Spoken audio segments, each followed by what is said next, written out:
الحمد للہ رب العالمین۔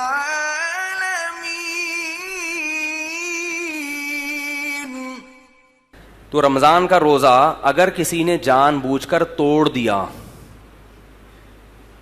اور یہ کہتے ہوئے کہ مجھ سے پیاس برداشت نہیں ہوتی، بیماری نہیں ہے، نہ مرنے کا اندیشہ ہے، وہ تو الگ بدل، ویسے یار میں مجھ سے کوئی کام ہی نہیں ہو رہا، میرے سے برداشت نہیں ہو رہا، بھائی بار بار کولر کی طرف دل چاہ رہا ہے، اور ایک قطرہ بھی حلق میں اتار لیا تو روزہ بھی ٹوٹ گیا، اور سزا کیا ہے؟ 60 روزے لگاتار۔ نہیں آ رہی میرا خیال ہے بات سمجھ میں؟ روزہ توڑنے کا کفارہ کیا ہے؟ رمضان کا روزہ 60 روزے جان کر اگر توڑا ہو کسی نے، 60 روزے بولو بھائی لگاتار، ورنہ توبہ قبول نہیں ہو، اور یہ والا روزہ بھی قضا کرنا پڑے گا۔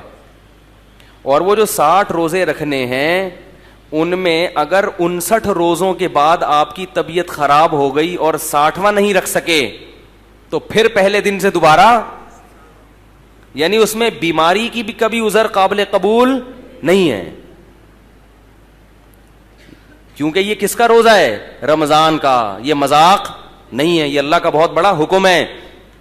اسی طرح یاد رکھو ایک اور مسئلہ ہے، مسافر کے لیے روزہ چھوڑنا جائز ہے لیکن افضل نہیں ہے۔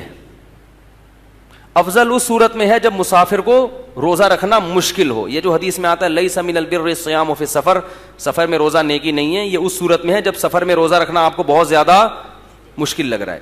اگر سفر میں روزہ رکھنا مشکل نہیں ہے، جیسے کہ آج کل اکثر مشکل نہیں ہوتا، جہازوں کا، ٹرین کا، بسوں کا سفر ہے، بڑے آرام سے رکھ سکتے ہیں، تو ایسی صورت میں روزہ رکھنا افضل ہے، کیونکہ رمضان کی فضیلت حاصل ہوگی۔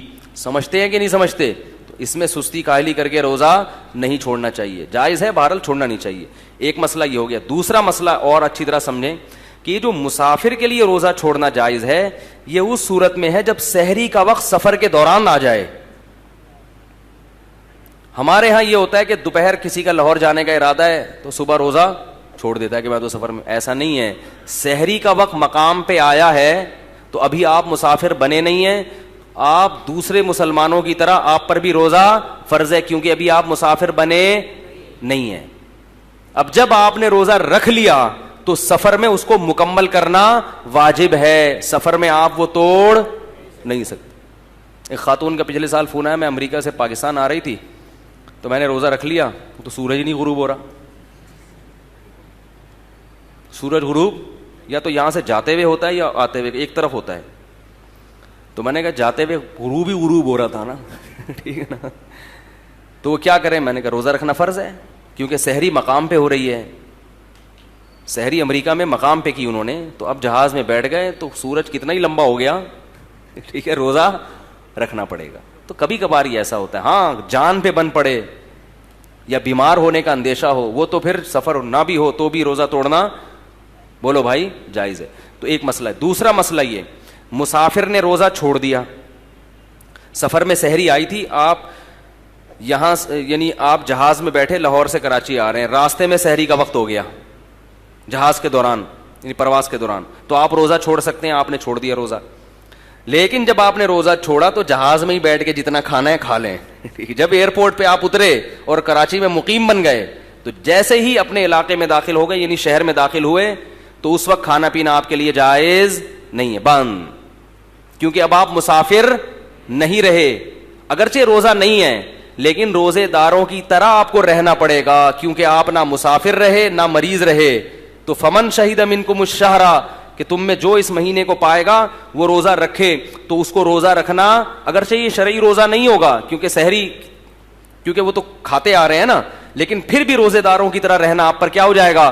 واجب ہو جائے گا۔ نہیں آ رہی بات؟ ہم نے دیکھا ہے مسافر کا روزہ نہیں ہے، وہ آ کے کھا رہا ہوتا ہے، بھائی اب تو مسافر نہیں رہے نا تم، اب تھوڑی مسافر ہو، اب چپ آرام سے جیسے دوسرے بیٹھے ہوئے ہیں نا اس طرح بیٹھو، کھانے پینے کی اجازت۔ وہ کہتے ہیں جب میرا روزہ ہی نہیں ہے تو روزہ بھی مجھے بعد میں بھی قضا کرنا پڑے گا، اور اب بھی مجھے کھانے پینے کی اجازت نہیں ہے۔ بالکل ایسا ہی ہے، بعد میں یہ قضا بھی کرنا پڑے گا، کیونکہ آدھے دن تو آپ چرتے رہے نا، آدھے روزے تھوڑی ہوتے ہیں، اور آدھا دن آپ کو روزے داروں کی طرح رہنا بھی پڑے گا۔ سمجھ رہے ہیں کہ نہیں سمجھ رہے؟ تو یہ حکام ہے جن کی لوگ رعایت نہیں کرتے۔